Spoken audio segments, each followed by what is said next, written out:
2024最新美国恐怖片《化身邪魔》惊恐上线，到底谁是谁的提线木偶？玛丽和小乔听见院子里有动静就走出来，就见阿杰正跪在院子里，两只手抓着什么东西不停地啃食着。其实阿杰手里抓的是空气，玛丽怎么叫阿杰他都不理不睬，仿佛阿杰被恶灵附身了。很快阿杰却恢复了常态，随后他们赶紧把阿杰送进了医院。那么阿杰究竟是不是被恶灵附身了？且听小编娓娓道来。故事要从几日前讲起，玛丽带着儿子阿杰和女儿小乔从加利福尼亚赶回老家，他已经有20多年没有回来了。昨日他接到了祖母的电话，意思有个什么东西来找他算账了。玛丽就觉得祖母肯定头脑已经糊了，于是就决定回来住上一段时间，照顾祖母。随着车子越来越接近了老宅子，阿杰发现这里手机根本是没信号的，顿时无比的沮丧。小乔练过巴西柔术，一般人是打不过他的。玛丽终于来到了老宅子的门前，警长早已等候多时了。警车里还坐着面相凶恶的男人，名叫大本。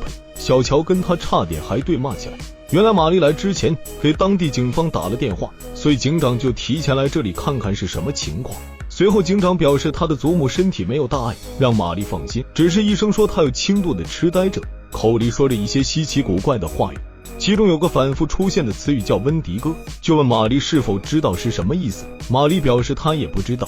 警长接着问玛丽是否还是神职人员，玛丽点头称是，然后警长就把自己的名片给玛丽，让她有事给她电话，然后转身离去了。原来祖母和玛丽以及小乔和阿杰都是印第安人的原住民的后代，从祖母起就担任了本族人的祭司这个神职。随后阿杰在2楼的一间房子里找到了祖母，他正把自己困在被子里，似乎很怕什么东西似的。阿杰差点被吓到，祖母对于他们的到来感到无比的欢心。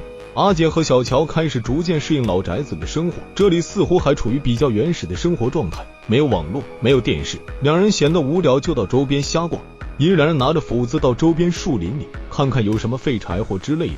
无意中他们走到了一个谷仓的外面，这个谷仓散发着难闻的气味，在好奇心的驱使之下，两人走进了谷仓，分别去查看。阿杰慢慢看明白了，这是一个制造面粉的工厂。刚想叫小乔过来看看，地中海和二傻抓住了阿杰，就问阿杰到这里来干什么。阿杰表示无意中走近的。小乔和刘明早就躲在了屋外，准备寻找机会救出阿杰。阿杰也看见了小乔。这时大本赶了过来，他认出了阿杰，因为那天大本就在祖母家门口的警车上，还差点跟小乔吵起来。三人就决定把阿杰扔到门口的井里去，这样他们的秘密就不会外泄。小乔提示阿杰不要反抗，随后大本就把阿杰拖了出来。阿杰路上还不停被地中海和二傻殴打，到了井口，三人还在不停的侮辱和嘲笑着阿杰。小乔拿着斧子悄悄跟了上来，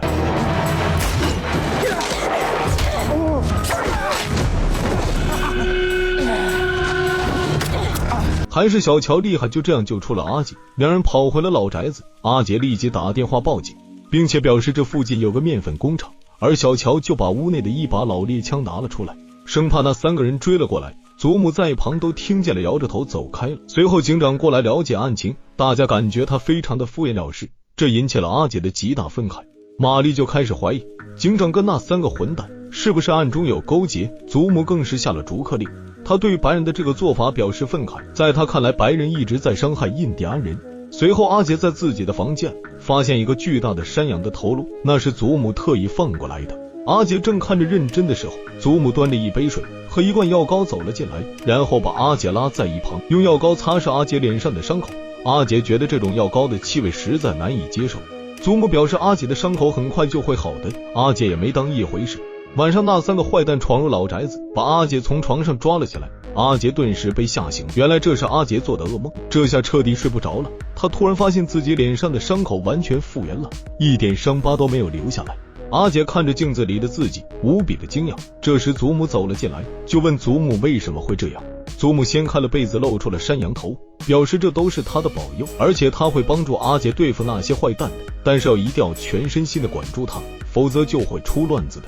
他的名字叫做温迪哥，一旦把他召唤出来，那是无法逆转的。阿杰一听来了兴趣，表示那3个坏蛋一定会杀了，必须要召唤温迪哥出来保护他才行。祖母转身就走了，但是经不住阿杰哀求，祖母艰难地表示半夜他会再来召唤出温迪哥。到了半夜，祖母拿出配好的圣水交给了阿杰，然后让阿杰到院子里开始组装温迪哥的大只模型，然后阿杰把圣水喝掉，接着和温迪哥模型拥抱在一起，让自己手上的鲜血进入到模型里，用印第安语跟温迪哥说话，然后把羊头戴上去。可是令阿杰没想到的是，羊头竟然自动吸附上去，看样子这个召唤起了作用。阿杰似乎还看见山羊头张开了嘴，吓得阿杰转身回去了。隔日晚上，阿杰在床上睡不着了，他的眼睛似乎漂移到树林当中，他看见了大本和二傻从谷仓拿出废渣往井里丢弃。大本似乎看见周围有黑影在移动，越发的惊慌，等了一会黑影消失了，大本继续往井口走去。他在丢弃塑料袋的时候，发现井里的水中似乎有什么东西，于是就拿着电筒仔细看看。大本瞬间被什么东西拖进了水里，根本看不清那是什么怪物。大本就在井中大声呼救，二傻听见了，赶紧找到一根绳子拴在树上，然后把另一端扔下井中。就在二傻快要把大本拉上来的时候，又被一双爪子拉了下去。阿杰的眼睛看着惊慌失措的大本，紧跟着大本就去领盒饭了。二傻听见了惨叫，赶紧撒腿就跑。此时阿杰从床上醒来，那个姿势就好像双手掐住什么东西似的，口里竟然还有一点鲜血。阿杰意识到什么，就赶紧跑到了谷仓那里，正好看见二傻和地中海在井口边谈论着大本的事情。二傻表示大本被邪灵怪物抓走了，不能再待在这里了，于是两人打算离开这个鬼地方。地中海的额头上突然有血液滴下，抬头一看，正是大本的尸体被挂在树上，两人连滚带爬的跑了。阿杰看见这一幕惊呆了，他觉得这些都是温迪哥干出来的好事，他现在已经不受阿杰的意识控制了。阿杰浑浑噩噩的回到老宅子，玛丽和小乔看着阿杰的样子都觉得很奇怪，但是阿杰直接就去找祖母。然而祖母把自己关在房间里，无论阿杰怎么说就是不出来见阿杰。他流着眼泪正在制作一种东西，他对外面发生的事情全都知道。到了晚餐的时候，阿杰的眼睛又开始漂移了，祖母能感觉得到，这是阿杰的眼睛开始泛白。小乔和玛丽正好看见了这一幕，只见阿杰不吃了，转身走到院子里，他的眼睛继续在树林里漂移，更确切的说，那是温迪哥的眼睛，他们的眼睛在某些时候是重合的。与此同时，在树林的不远处，大壮正在切割家里的树木，温迪哥找了过来，杀死了大壮，而这一切阿杰就在自家的院子里全程参与了。他已经无法控制温迪哥。玛丽和小乔听见院子里有动静就走出来，就见阿杰正跪在院子里，两只手抓着什么东西不停地啃食着，于是发生了片头那一幕。随后他们赶紧把阿杰送进了医院检查，医生表示没有大碍。第二天阿杰醒来，仿佛就像没事人一样。到了晚餐时间，祖母继续待在房间不出来，阿杰就去把餐食端了进去。阿杰对祖母表示自己一直很饿，好像是没有尽头。祖母则表示阿杰一定不要屈服于温迪哥，现在局面已经失控了，温迪哥每次出来作恶杀人，就会让他变得更加的强大，更加的实体化。祖母估计温迪哥现在已经有身体和皮肤了，一旦头颅完成了实体化，就再也无法把温迪哥消灭。祖母希望阿杰能够阻止这一切的发生，必须把温迪哥送回去才行。但是阿杰还心存侥幸，认为温迪哥在关键的时候会保护他的。祖母表示那是温迪哥在诱惑和利用阿杰，一直都在消耗着阿杰的元神。阿杰则表示自己一直以来就是个弱者，现在感觉自己有力量。祖母哭着表示这些都是自己的错，不应该召唤温迪哥出来。随后阿杰回到自己房间，眼睛开始泛白，眼睛漂移到了二傻的住处，他正在跟警长通电话。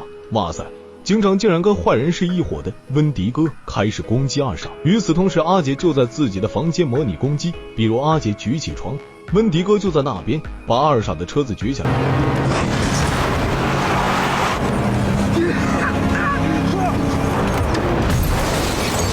很快二傻就去领了盒饭。第二天警长来家里调查大本的死是否跟阿杰有关系。阿杰当然知道警长已经是黑警了，双方不欢而散。当警长回去之后，阿杰的眼睛开始泛白，这次是阿杰主动要求温迪哥出来帮忙的。小乔在背后看见了这一切，觉得阿杰开始发癫，于是出手阻止阿杰，但是已经晚了。阿杰就把小乔当成了警长，双方厮打起来，小乔竟然不是阿杰的对手。很快警长就去领了盒饭，随后阿杰感觉到温迪哥赶到这边来了，就告诉了小乔。这时玛丽听见动静打开房门，让兄妹俩不要再打架。阿杰表示温迪哥来了，他已经无法阻止他了。玛丽和小乔听的是莫名其妙，于是就去问祖母怎么回事，祖母就告诉了原委，表示现在温迪哥已经完全失控了。就在这时，温迪哥对老宅子发动攻击，阿杰无论躲在哪里或者跑到什么地方，温迪哥都能瞬间漂移找到阿杰。经过一番残酷的厮打，祖母也加入战团，他把刚制作好的药水洒在温迪哥的身上，温迪哥从此消失了，祖母也因此元神耗尽去世了。影片到此结束了，我认为本片拍摄的还不错，满分5星，我给打分3星。故事的设定来源于古老的印第安神话中的恶魔温迪哥，他是一个古老的印第安人奇普瓦族中口口相传的恶魔。当阿杰在与制毒贩子发生冲突后，被他的祖母，同时也是印第安人的神职人员召唤出来以保护他们的家人。他们很快发现这种恶灵失去了控制，随着每次杀戮，温迪哥越发的实体化，家族必须在他们都成为温迪哥的下一个受害者之前消灭温迪哥。于是最后全家齐上阵，最终把温迪哥打回了原形。本片的恐怖氛围的营造处于中低水平，恶灵的特效我倒是觉得做得很细腻，尤其是结尾那一段拍摄得很不错，只不过恶灵实体化后有些吓人。好了，谢谢大家的捧场。